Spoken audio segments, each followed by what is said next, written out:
Hi, I'm Dave Barnhart with shootandreload.com.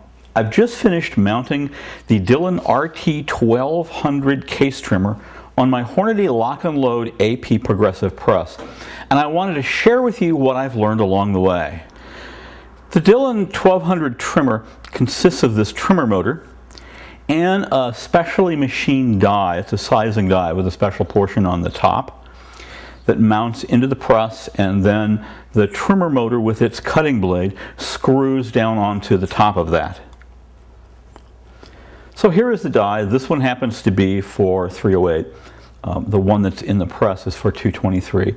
And you can see from here to here it's just a normal sizing die with this special part machined onto the top that the trimmer motor screws onto.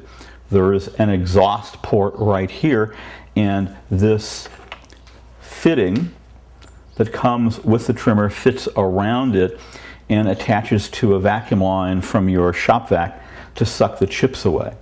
The die will fit in a normal Hornady Lock-N-Load bushing. However, the torque on the motor is so great that when the motor starts up, it wants to unlock the bushing from the press. Well, there's a simple solution for that. Hornady will provide you free of charge if you call them up and say that you have a Dillon 1200 trimmer. That's the code word. They know exactly what to do, and they'll provide you with this bushing. And as you can see, it's a split bushing, and it goes between the upper lip on the lock bushing here and the O-ring, and that will keep this trimmer and assembly from basically unlocking itself from your press when you start the motor.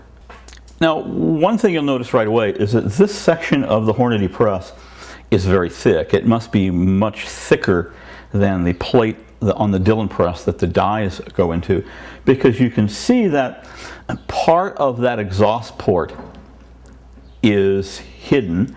That does not seem to be a problem. These two large nuts here are going to take some relatively large wrenches. The lower one is a 1-inch wrench, and the upper one is a 1 1/8 inch wrench. The first thing that you do is you get the depth on the die, this depth set properly so that it sizes the case the appropriate amount. I found that the best way was to simply run the ram all the way to the top, screw the die in until it touched the shell plate, back it out 1/8 or 1/4 of a turn. Dillon sells this wonderful little case gauge. They're not cheap, they're about $25. And when the case has been sized the appropriate amount, it will drop in. And there's a small groove here, I think you can see it on the camera, that indicate max and min. The purpose of this case gauge is to make sure that the rim to neck dimension is appropriate. And so by sliding it in there and checking it against these two surfaces, you can tell if you're within spec or not. And that's probably the most exact way to set the depth on the sizing die. Once you have the depth on the die set properly, then the next step is to get the height set here so that the trimmer motor is far enough down, just far enough down to trim the appropriate amount off of the case. And the best way to do that is to put a case into the shell plate, raise the ram, and then attach the trimmer motor. This actually is pretty easy. The cord comes off, and so you can now turn this trimmer motor and you screw it down until you can just feel the blade in there touch the top of that case. Back it off a little bit, lower the ram, tighten the nut down, put the cord on, run it, do a trim, measure the case.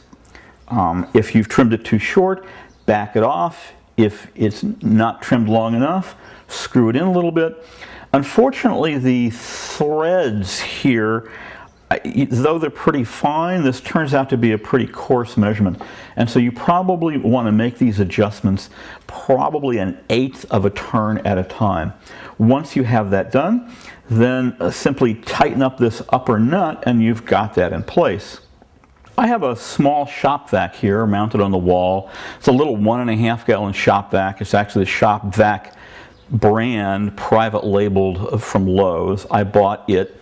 The trimmer comes with this small attachment here designed to fit around this fitting and to suck the chips out through the exhaust port up into your shop vac.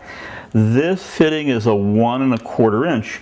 Now, when I went and bought this shop vac, the tube was also 1¼ inch, but as you can see, they're both 1¼ inch outside diameter, not one OD and one ID. And so my solution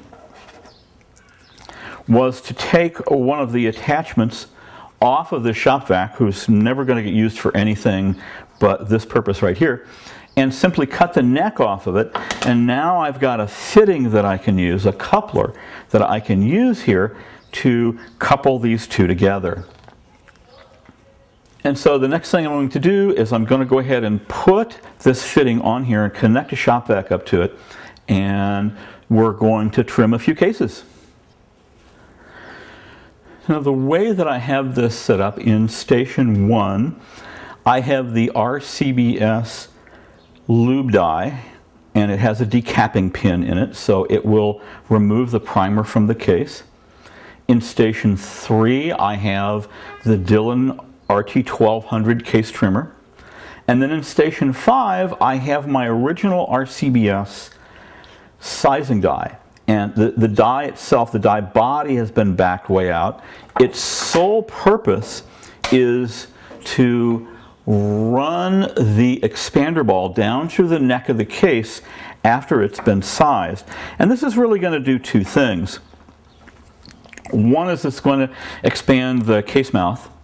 And the second thing it's going to do is if there are any tiny little burrs on the inside of that case mouth left by the trimming, it's going to remove those burrs.